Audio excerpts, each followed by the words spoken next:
Aujourd'hui, on va parler de motivation et comparaison. Êtes-vous du genre à vous comparer sur les réseaux sociaux ou dans votre vie professionnelle, dans votre vie personnelle? Enviez-vous le voisin, la voisine, la collègue, celle qu'on voit un peu trop ou celle qui nous inspire plutôt à aller de l'avant avec nos projets? Comment on voit la comparaison? C'est quoi l'effet que ça a sur vous? Parce que je réalise que il y a vraiment pas... c'est pas universel ce que la compétition ou la comparaison crée. Et je pense que ça m'a pris du temps à le réaliser parce que de mon côté, j'ai toujours été plutôt admirative que comparative. Puis quand j'admire du monde, je suis motivée à y arriver. Puis c'est pour ça que je dis qu'on a besoin de modèles. Puis c'est important de trouver des modèles. Mais là, cette semaine, j'ai une cliente qui me disait « moi, je me suis désinscrite là, de plein de monde, de plein d'affaires parce que ça me stresse trop. Ça me stresse. Quand je vois des gens qui réussissent, je me dis « Mais voyons, pourquoi je suis pas rendue là? Puis pourquoi j'ai pas fait ça? Puis pourquoi j'ai pas fait ci? » Fait que, à quelque part, oui, ça peut donner énormément de pression. Puis je le sais, ça, je le juge pas, hein. Moi, je dis que ça m'a pris du temps. On a toujours de la misère au début de notre vie, là. Puis moi, je m'en suis rendu compte un peu au secondaire. Je m'en rappellerai tout le temps, c'est en secondaire 3, là. Mais on sait pas, tu sais, que ça se passe pas comme nous, à l'intérieur de tout le monde, là, hein. Fait qu'on va parler de ça aujourd'hui, on va parler d'Oprah, on va parler de tous ceux qui écoutent le Mel Robbins podcast, ça va vous intéresser. Puis je vais vous parler aussi de Madame Labriski, que vous connaissez peut-être, puis que vous aimez peut-être, qui a démarré son podcast le 18 décembre, puis à qui j'ai parlé quelques semaines avant, puis qui m'a dit « Hey, je l'écoute ton podcast, puis ça me donne l'envie de me lancer, de pas attendre. Je sais que tu fais ton podcast sans prétention. C'est-à-dire que, tu sais, tu t'es levé un matin, tu l'as fait, tu as dit, ben let's go, je le fais. Fait que c'est ça aussi, voir d'autres mondes qui réalisent des affaires. Moi, je trouve que ça ouvre le chemin de la concrétisation de nos rêves ou de nos aspirations, de nos projets. Maintenant, c'est une question de perception, hein? Puis après ça, il faut aller voir qu'est-ce qui nous empêche d'être aussi stimulés par la comparaison que d'autres peuvent l'être. Alors, inspirée par mon écoute du podcast de Madame Labriski qui s'appelle « J'ai faim de joie », que vous pouvez trouver sur toutes les bonnes plateformes, je vais me présenter. Ma présentation va s'inspirer de la sienne. Alors, mon nom est Jeannie Duquette, je suis avocate de formation, mais je suis toujours avocate. Productrice de métier pendant longtemps. Ensuite, créatrice de contenu, donc comme conférencière, comme auteure de 2 livres sur le leadership et l'entrepreneuriat féminin, mais beaucoup de collaborations et des livres collectifs aussi sur le leadership, sur l'émerveillement, sur le leadership authentique, et j'en passe. Et donc, auteure, après ça, communicatrice, depuis que j'anime Faire une femme de soi à la radio. Ensuite, ce nouveau podcast-ci. Formatrice sur le leadership féminin pendant plusieurs années, mais depuis que j'ai recommencé l'accompagnement privé, donc je fais des campagnes de notoriété et de l'accompagnement en leadership pour les entrepreneurs, les leaders, les personnalités politiques, les artistes, les gens qui ont un message à passer puis qui veulent le communiquer, qui veulent qu'il soit plus vu, plus connu et reconnu. Puis tout ça est créateur d'opportunités. Puis on en reparlera une autre fois, mais oui, la notoriété, c'est créateur d'opportunités, mais le leadership aussi. Puis c'est là qu'on se distingue de nos compétiteurs, les agences qui font ça, de la création de contenu pour vous ou des stratégies de création de contenu, c'est que notre expertise en leadership fait que l'attraction et les opportunités sont doubles. Bon, fait que j'ai fini. Rentrons dans notre sujet. Est-ce que la comparaison, ça vous inspire ou ça vous motive? Puis qu'est-ce qu'on fait pour... Parce qu'on est dans une ère où on se compare, là, et on peut se comparer. Et je dirais que depuis que Favicon... J'ai-tu parlé de Favicon? J'en ai parlé sur mes réseaux sociaux, mais je suis pas sûre que je vous en ai parlé ici. Mais oui, un petit peu. Oui, j'en ai parlé un petit peu la semaine passée. Donc, Favicon, qui est une plateforme, c'est de l'intelligence artificielle qui score la cote d'influence de toute personne qui publie sur les réseaux sociaux. Alors, on a une cote d'influence, puis on est classé par domaine. Puis j'adore ça, que l'intelligence artificielle nous classe par domaine selon ce qu'on fait. Puis ma spécialité, selon eux, c'est développer le branding personnel et faire grandir votre audience. Alors, depuis que Favicon est arrivé, là, il nous classe. Puis là, j'étais numéro 16 la semaine passée. Là, je suis numéro 14 cette semaine.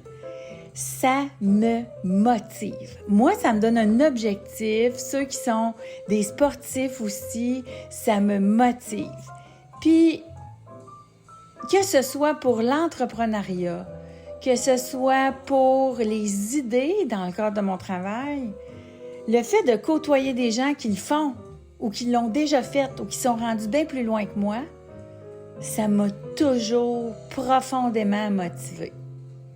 Maintenant, est-ce que ça veut dire qu'on ne tombe jamais dans la comparaison, la jalousie? Puis, tu sais, moi, je vous dirais que ces sentiments-là, pour moi, c'est un indicateur que ça file pas. C'est un indicateur que mon énergie est basse, que mon leadership a besoin d'entraînement, de nourriture, ma posture. C'est un indicateur parce que, est-ce que ça veut dire que ça m'arrive jamais d'avoir des moments où je me sens, je suis pas rendue loin à telle personne. Tu sais, les doutes que j'ai des fois, là, c'est quand je vois, mettons, mes collègues avocats, là. Tu sais, qui sont restés, eux, dans le bureau d'avocat, puis qu'aujourd'hui sont soit PDG de grandes organisations, sont, tu sais, associés directeurs de bureaux d'avocats, associés points de grands cabinets. Tu sais, on parle là, de revenus là, souvent d'un demi-million, 3/4 million par année. Là. Donc, des gens qui ont poursuivi tranquillement leur ascension. Tu sais, moi, j'étais trop pressée, trop vite. Est-ce que... Ou bien...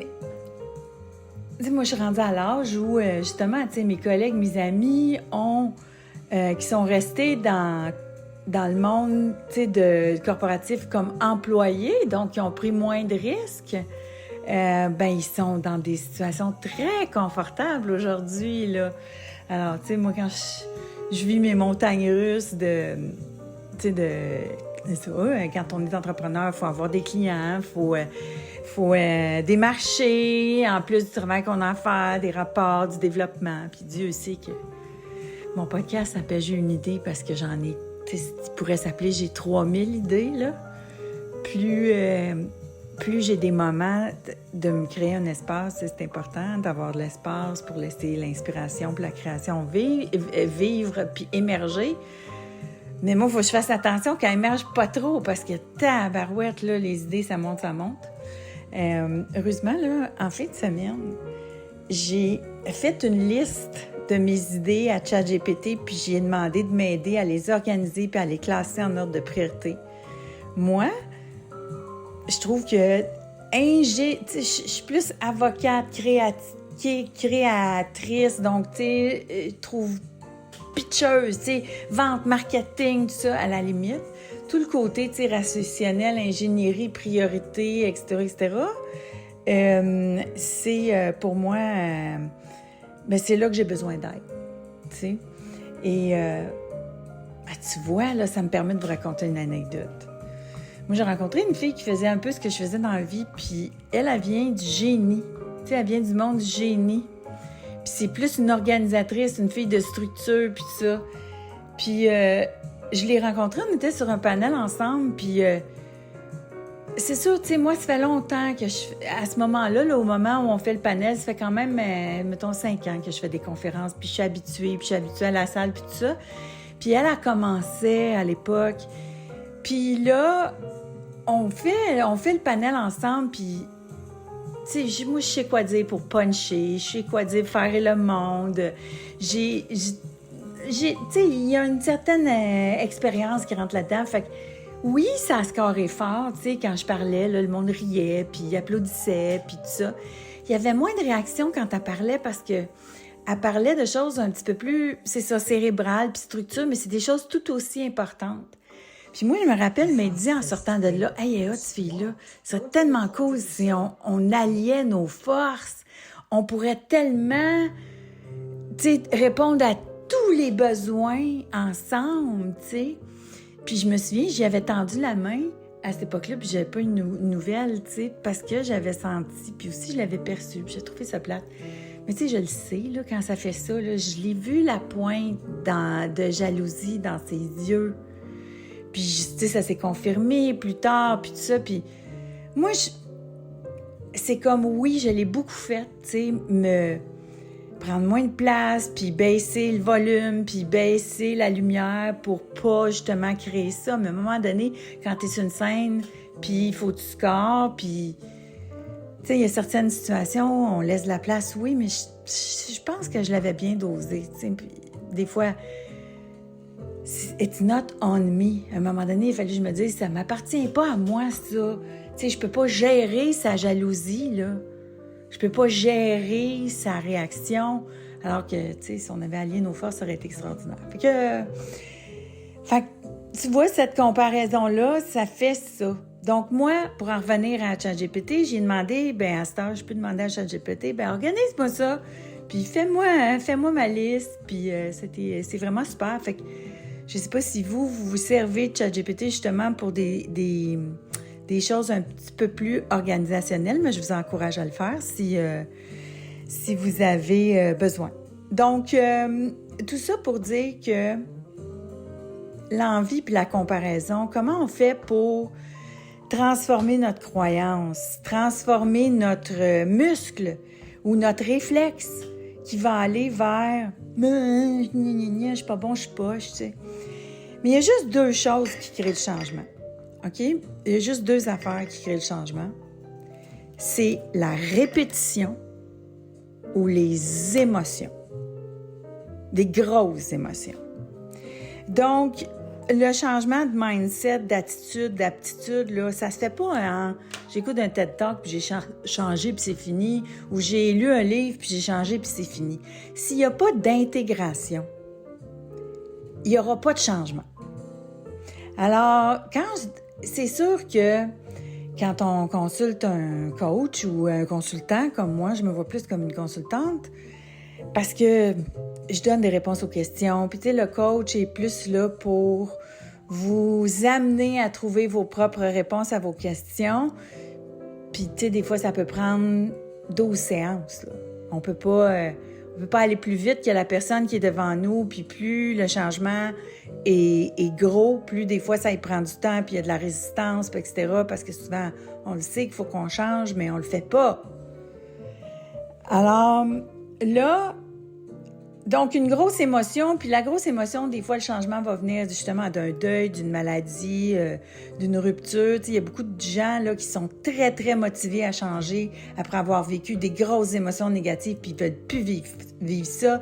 Là, ils sont décidés, puis là, oups, soudainement, quand on va leur parler de petits gestes répétés, ils vont le faire. Tu sais, la chose la plus difficile, c'est que le monde le fasse. Alors, pour moi, pourquoi je dis que je suis pas une coach pure, c'est que moi, souvent, les gens qui viennent me voir, ils veulent aller vite. Puis là, je leur dis, OK, on va aller vite, mais il y a des affaires que je vais te donner réponse. Puis il va falloir que tu les appliques. Puis souvent, quand tu trouves la réponse, puis tu donnes la réponse, la personne, elle l'applique pas si elle l'a pas trouvé elle-même. Tu sais, c'est là qu'on... C'est alors que quand les gens sont engagés, puis sont ouverts, puis ont justement vécu les émotions ou qui sont ouverts au changement, puis qui ont compris ça, bien là, ils vont le faire, ce qu'ils ont à faire. Ils vont poser les gestes qui sont nécessaires pour l'intégration.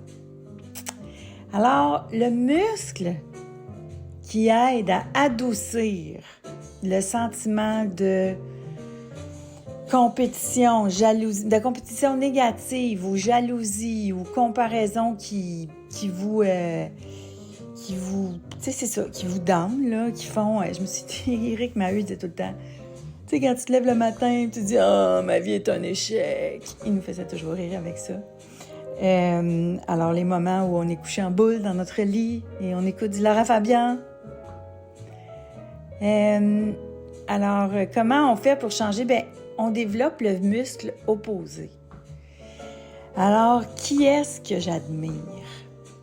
Et qui est-ce que je trouve qui fait les choses bien? Puis qu'est-ce que j'aime profondément? Pas je me force, là. Pas à mes cœurs, à m'énerve, mais je vais être hypocrite puis je vais dire bravo, là. Non.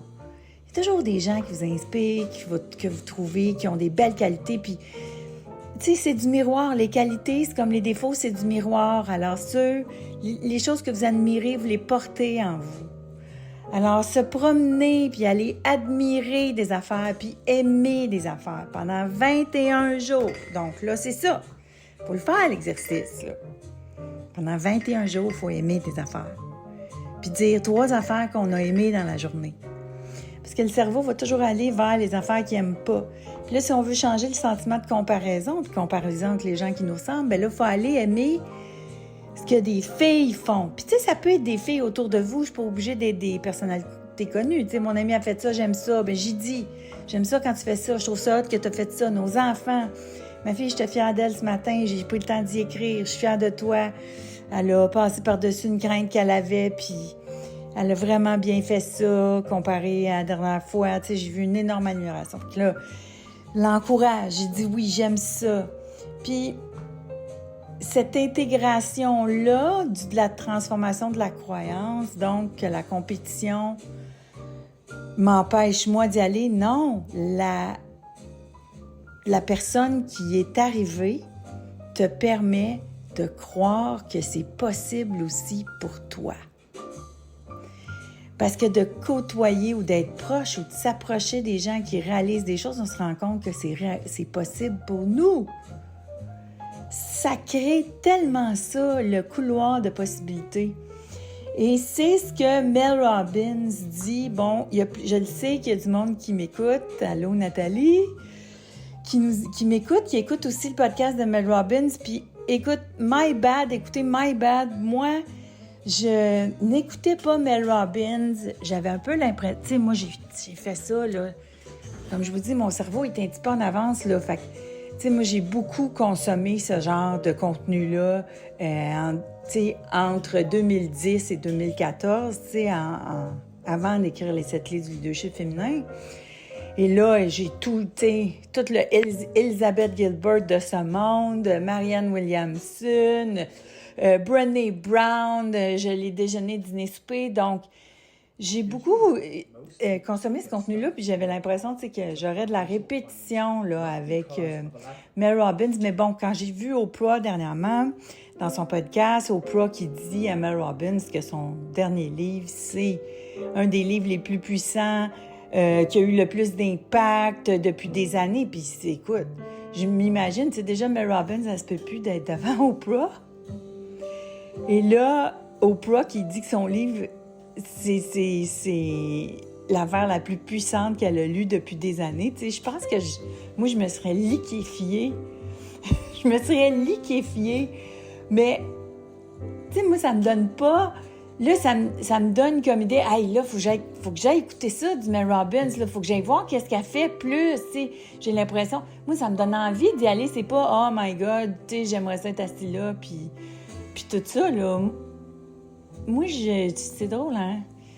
C'est ça, par rapport au leadership féminin, j'ai toujours été plus préoccupée par, avoir de l'impact autour de moi, pouvoir aider le plus possible.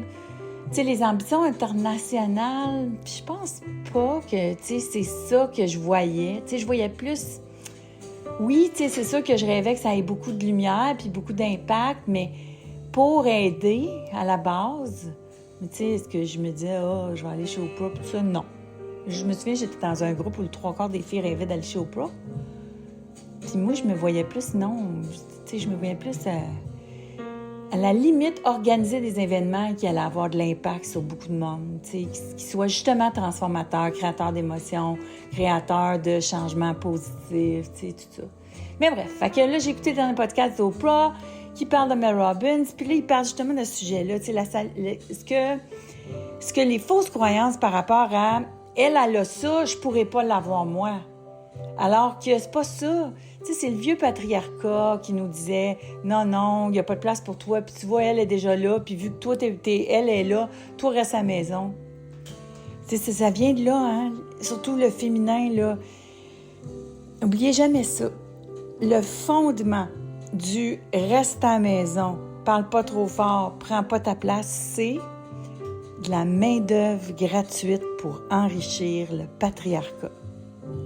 On veut pas que les femmes prennent leur place sur le plan professionnel puis commencent à monétiser, parce que si ça arrive, elles vont arrêter de travailler gratuitement pour moi à la maison pendant que moi, je m'enrichis.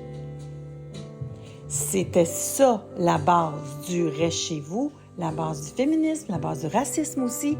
C'est « travaillez pas, restez chez vous, restez dans... Vous travaillez pas cher ou gratis pour nous ». Fait que ça vient tout de là. Fait que s'il y a une femme, il n'y a pas de place pour toi, là, ça vient aussi de là. Ça vient pas de vous vraiment. C'est une croyance qui est innée, qui vient de notre patriarcat, puis tout ça, ça vient de loin, c'est sûr, c'est enraciné. Puis c'est de génération en génération, probablement que ça s'est passé, ça, cette espèce de barrière qu'on a.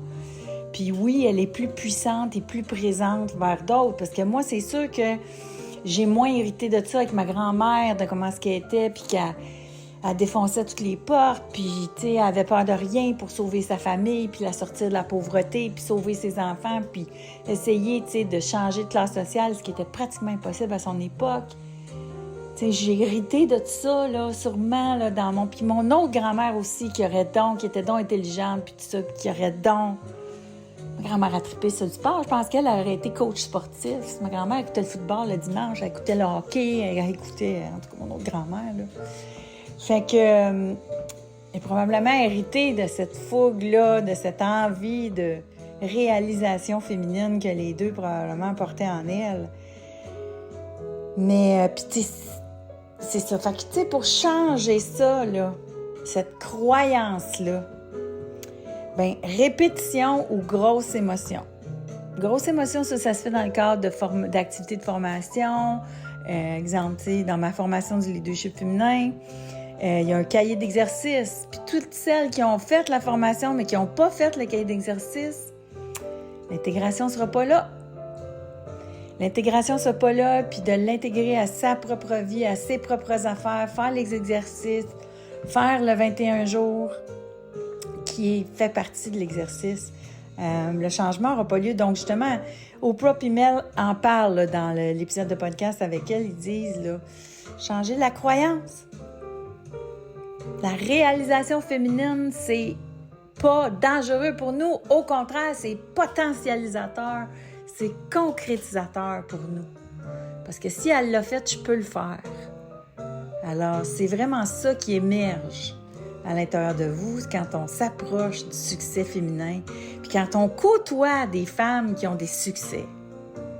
Puis c'est ça, là, je m'apprête, j'ai résisté longtemps, mais je m'apprête, là, je pars un projet de groupe. Alors, je fais de l'accompagnement en privé, puis je privilégie ça, mais celles qui ont déjà fait l'accompagnement avec moi, puis quelques-unes autres, là, qui vont vouloir, parce que moi, je crois profondément que l'influence des unes sur les autres fait que les filles se propulsent entre elles. Puis de toute façon, sur le web aujourd'hui, si tu collabores pas, tu grandis pas. Puis une des façons les plus rapides de grandir, c'est de partager les audiences, c'est de collaborer avec d'autres. Donc, je vais créer un groupe de collaboration orchestré. Alors, parce que moi, je pense que dans un an, cette croissance-là va être énorme parce qu'elle va avoir été potentialisée pas juste par une fille, mais par plusieurs. Alors, moi, je pense vraiment que c'est ça. Puis de voir chaque personne réussir, ça encourage. Puis moi, je l'ai vécu tellement, là. À l'époque, là, d'avoir 3, 4 gars avec un gros ego qui se motive, qui se compétitionnent entre eux, puis qui veulent tous être meilleurs que l'autre, là. Pensez pas que ça les a pas aidés, ça? Parce que les autres sont convaincus qu'ils peuvent tous y arriver. Le succès d'un leur enlève rien. Puis ça, je l'ai vécu, là. Tu sais, ça commençait par Boom. Fait que là, Boom Desjardins, de la chicane, qui voit que la chicane a tout ce succès-là. Alors, Danny, qui est dans la chicane, se dit « My God, eux autres l'ont fait, moi, je suis capable. » Fait qu'il lâche tout, puis il décide de faire son propre projet, puis il ose, lui qui était gêné, ben raide. Puis là, il ose, puis il dit « Je vais y aller. » Puis là, Boom décide de le propulser, d'utiliser son audience pour le propulser. Fait qu'il le propulse, les deux ensemble, puis Danny fait ses affaires. Puis là, une fois que ces deux-là sont là, puis ont tout ce rayonnement-là, mais moi, ça me permet de miser sur Corneille en me disant « Corneille, je suis convaincue que toutes celles qui aiment Danny puis Boom vont aimer Corneille aussi. » Puis on a déjà cette audience-là, puis on leur parle déjà. Puis la collaboration, dans leur cas, se fait pas sur scène, mais se fait dans les coulisses, c'est sûr. Tu sais, un aide l'autre, ils apprécient, ils vont l'inviter. Tu sais, tout le réseau qu'on a développé avec nos autres artistes, Corneille en profite. Alors, on fait passer Corneille dans le pipeline. Tu sais, on a un appel pour aller, je me souviens, industriellement, là, ça a été le game changer pour Corneille. Parce que il avait déjà essayé de lancer son album au Québec et ça n'avait pas eu de rayonnement après 1 an. Puis c'est pour ça qu'on a pu racheter le contrat du producteur qui, lui, avait essayé puis ça n'avait pas marché. Alors, nous, on rachète le contrat et on le relance comme si c'était un nouveau produit puisque les gens ne l'avaient pas... Et là, on avait eu un appel, puis c'est souvent de même que ça se passe quand on réunit toutes les forces ensemble, c'est qu'il y a un chef d'orchestre, à l'époque c'était moi, puis mon équipe, qui pouvait faire profiter les opportunités des unes des autres. Fait que quand il y a un chef d'orchestre au milieu, ça se peut. Si tout le monde travaille tout seul de leur côté, avec leur propre management, leurs propres affaires, ils peuvent pas en profiter. Fait que là, je me souviens, donc on a un appel, est-ce qu'on peut avoir, je me souviens pas c'est lequel, là, c'est-tu Boom ou c'est-tu Danny, pour venir jouer devant l'Association des radiodiffuseurs canadiens, qui sont toutes rassemblés à Québec. Donc, on a tous les boss de toutes les radios. Là. Puis à l'époque, ils font la pluie plus beau temps. Là. C'est le pape, les radios, là, pour les artistes. C'est ce qui décide s'ils vont devenir populaires ou pas. Alors, les radios sont toutes là. Puis, ils disent, puis ils sont pas disponibles. J'ai dit, on a un artiste qui s'appelle Corneille. Il est extraordinaire, blablabla, raconte l'histoire, tout ça. Finalement, finit par le faire passer. Et là, ils disent, OK, on va te faire confiance. Vous vous êtes pas trompés avec Boom, avec Danny. Fait qu'on va vous faire confiance sur Corneille. Fait qu'ils viennent en soirée. Et vous dire comment est-ce qu'il a fait un hit ce soir-là avec l'industrie, c'était phénoménal. Parce que Corneille, il était pas juste bon sur la scène. Il était bon dans la salle. Je me souviens, là, il était allé parler avec des DG, là, puis des dirigeantes, puis des dirigeants. Il les faisait rire. Il a fait danser une grosse dirigeante. Il faisait chanter dans le micro. L'interaction avec les gens, ça a été du 12 sur 10. Après ça, Corneille est rentré dans toutes les radios du Québec. Les gens s'en souvenaient même au Canada anglais quand on a décidé de rentrer son album qui aurait pu être un énorme succès. Bon, il s'est passé d'autres choses, là. Je le raconte tout dans Faire une femme de soi, mais tout ça pour dire que ça a été un hit énorme. Mais cette opportunité-là est venue à Corneille par la force du groupe. Alors, puis c'est encore ça aujourd'hui. Tu sais, quand c'est pas une qui va pouvoir en profiter d'une opportunité, je vais encourager ça, que l'autre en profite. Fait que la compétition, ça motive. Puis moi, je peux-tu vous dire que moi, personnellement, quand je sors de... C'était rare là, que j'étais compétitive. Là. Je vous le dis, ça m'arrivait pas souvent. C'était pas quelque chose qui était dans mon ADN, mais malheureusement, comme bien d'autres affaires, avec mon changement hormonal de pré-ménopause puis maintenant ménopause, ça m'est venu, ça. Tu sais, tout comme l'émotion de mélancolie là, que je n'avais jamais rencontrée avant cette période-là de ma vie. Là. Tu sais, le guéri, là, je connaissais pas ça. J'ai appris à connaître ça avec mon changement hormonal. Donc là, c'est ça, là, cette espèce de puis là, tu sais, je l'ai donc pas, puis pourquoi ça, puis pas ça, là, tu sais, c'est ça. Puis j'aurais, tu sais, c'est ça. J'aurais-tu dû dire oui à telle opportunité? Puis là, tu remets des affaires en question. Puis, tu sais, tout ça. Fait que ça m'arrive moi aussi, mais moi, je le vis là comme « Ah! Ça file pas! Mange mieux, dors mieux, entraîne-toi plus, vois plus de monde que t'aimes, fais plus d'affaires que t'aimes, tu vas sortir de cette émotion-là. » Parce que c'est pas ton état naturel. C'est pas ton état optimal, mais ça veut dire que, c'est ça, ton leadership a besoin d'entraînement. Puis leadership, là, c'est all around, c'est le savoir-être dans le fond. Fait que ça, c'est le gauge pour moi. Mais aussi, admirer du monde. Allez voir celles qui font des choses que vous aimez. Moi, Madame Labrisky, je trouve ça extraordinaire ce qu'elle fait. J'aime ce qu'elle propose. Elle est innovante. Là, elle a dit dans un de ses épisodes de podcast, puis là, ça m'a motivée. Là. Moi, ça m'a donné un exemple. Elle dit, tu sais, la musculation, là, je sais pas si je vous en ai déjà parlé, mais je trouve ça difficile de me motiver pour faire de la musculation, là. Et donc, je me suis dit comment je vais faire. Puis là, elle dit dans son podcast, elle, c'est une marathonienne, mais elle dit qu'on a besoin de 15 minutes par jour de musculation. C'est assez. Tu sais, moi, je vois ça comme une montagne. Mais là, depuis qu'elle a dit 15 minutes dans son podcast, ben dans un de ses épisodes, mais le 15 minutes, ben, j'ai commencé par 10. Puis, c'est facile. Tu sais, ça fait une semaine, là, mais, c'est répétitif, mais je l'intègre. C'est rendu possible pour moi. Elle a potentialisé ça de par son exemple. Tu sais, j'aurais pu me dire « Ah, Madame Labrisky, c'est une marathonienne, elle est super en forme, elle mange bien, mon Dieu, puis moi, c'est pas de même, puis j'ai moins de motivation. » Non. Elle vient de m'ouvrir la porte à être capable d'en faire un peu au moins. Fait que je choisis de le prendre comme ça. Alors, aujourd'hui, j'ai une idée, c'était un épisode plus leadership qui fait partie de nos spécialités aussi, donc notoriété, leadership. Si ça vous intéresse, cette clé du leadership féminin, ça existe toujours. La formation existe toujours aussi sur les 7 clés du leadership féminin. Et c'est aussi un bonus dans le cadre de notre accompagnement. Je vous souhaite une très belle semaine et on se reparle la semaine prochaine.